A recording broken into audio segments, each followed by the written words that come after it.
And so tourism's returned.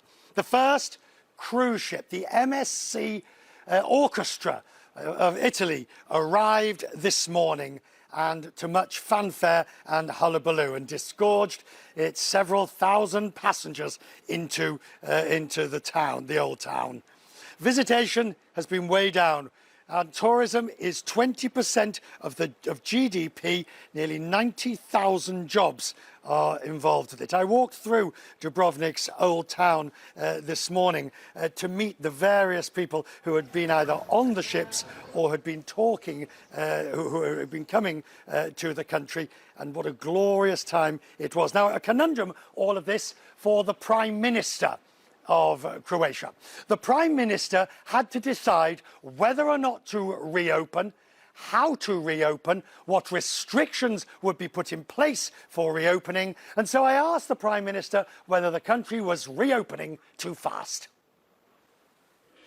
I think throughout the pandemic, we had a very balanced approach towards the restrictive measures. Croatia is one of those rare countries that never had a police curfew. We never had a complete lockdown, perhaps with the exception of the first month last year in the spring of 2020. But later on, I think we managed to balance the health security of our citizens and the economy and the financial stability. So therefore, the flows of social life remained relatively orderly, I would say. Your critics say you're taking too many risks opening up the tourism industry. I know it's a major part of the economy. And I know that you had a disastrous year last year, and you really, the economy is suffering as a result. But the critics say it's too fast, too much, and it could come back to bite. Well, we shall see that. We had a drop of the GDP of 8% in 2020. This was contrary to everything that my government has done through the first mandate. We were the country that had a steady growth of around 3%. Debt to ratio was going down rapidly. We never had a budgetary deficit. We had either budgetary surplus or a balanced budget.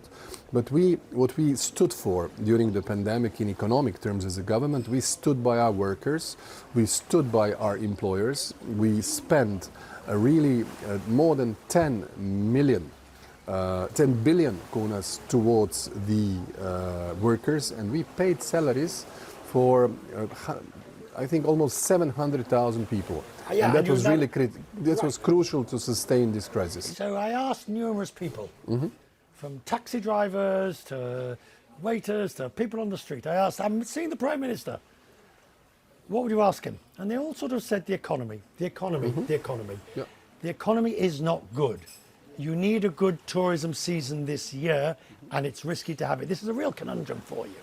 But everyone says the economy is not strong. It's always the economy. I think we've solved all the political issues in Croatia quite a while ago. We're in the EU, we're in NATO, we have stable institutions, democracy functions. So the economy is, in my view, from two aspects important. One, to go towards a strong recovery and resilience. This is how we procured and basically insured 9.6 billion euros from the EU Next Generation for next 10 years. This is an extra fund, plus the usual financial perspective for 7 years, which is over 12 billion. We insured for Croatia 25 billion euros for next 7 years. This is a huge amount of money and a huge injection to our economy. Tourism, right, in the best days, it's around 19-20% of the GDP. Last year, we were at the 50% of the record-breaking season, which was 2019. Now, we want to go above what was last year.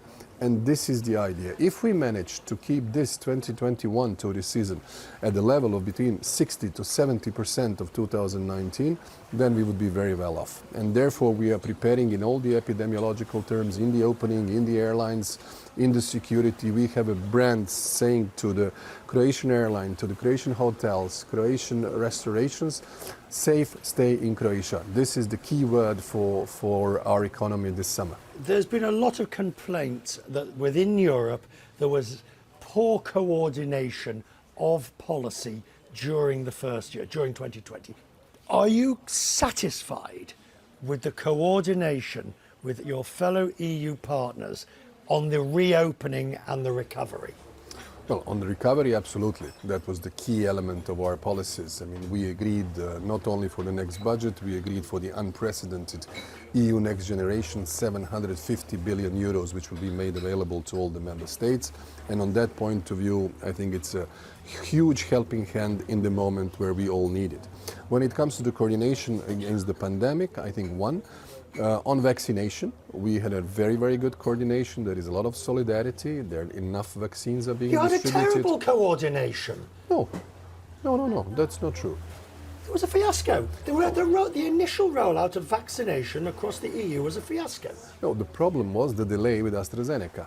Nobody knew that AstraZeneca was not going to deliver what they've promised in the agreements. And that's why there was a bit of delay, but now things are going really smoothly. In Croatia, anybody who wants to be vaccinated can do it this week, basically. And it's the same elsewhere. So I think now, after the first couple of months, when the production cycle, distribution cycle, the raw material cycle was set up adequately, it's much easier. So this is how I see it today.